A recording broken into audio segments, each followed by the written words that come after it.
கோவையில் ஜெம் மருத்துவமனை மற்றும் இந்திய கல்லீரல் மாற்று அறுவை சிகிச்சை சங்கம் சார்பில் தேசிய கல்லீரல் மாற்று அறுவை சிகிச்சை மாநாடு மற்றும் மேம்பட்ட மருத்துவ பயிற்சி முகாம் நடைபெற்றது.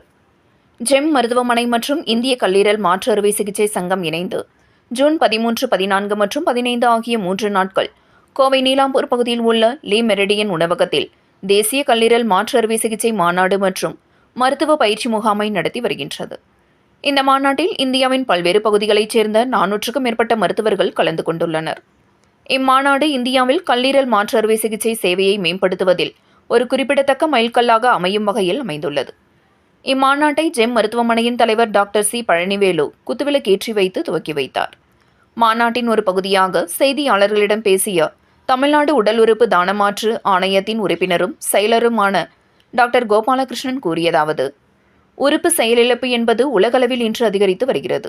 இந்தியாவில் 2 வித காரணங்களால் உறுப்பு செயலிழப்பு மக்களிடையே அதிகரிக்கிறது.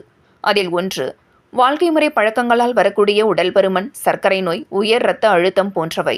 இதை தவிர காலநிலை மாற்றம், சுற்றுச்சூழல் மாசு போன்றவை இடம்பெறுகிறது. இன்று உறுப்பு செயலிழப்பால் பாதிக்கப்பட்டவர்களுக்கு, குறிப்பாக கல்லீரல் மற்றும் சிறுநீரக செயலிழப்பால் பாதிக்கப்பட்டவர்களுக்கு உறுப்பு மாற்று அறுவை சிகிச்சை முக்கிய தீர்வாக உள்ளது. இன்றும் கூட உடல் உறுப்பு செயலிழப்பால் பாதிக்கப்பட்ட பலரும் உறுப்பு தானம் பெறவும் உறுப்பு மாற்று அறுவை சிகிச்சைக்காகவும் காத்திருக்கின்றனர்.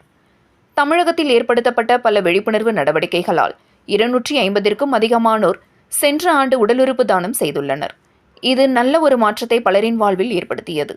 வரும் நாட்களில் உடல் உறுப்பு தானம், உடல் உறுப்பு செயலிழப்பு மற்றும் அதை தடுக்கும் வழிகளை மக்களுக்கு எடுத்து சொல்ல வேண்டும் என தெரிவித்தார். இந்த மாநாட்டில் ஜெம் மருத்துவமனையின் இணை நிர்வாக இயக்குநரும் தலைமை செயல் அதிகாரியுமான டாக்டர் பிரவீன்ராஜ், கல்லீரல் மாற்று அறுவை சிகிச்சை நிபுணர்கள் டாக்டர் ஆனந்த் விஜய் மற்றும் டாக்டர் மேக்னஸ் ஜெயராஜ் உள்ளிட்ட பலர் கலந்து கொண்டனர் என்பது குறிப்பிடத்தக்கது.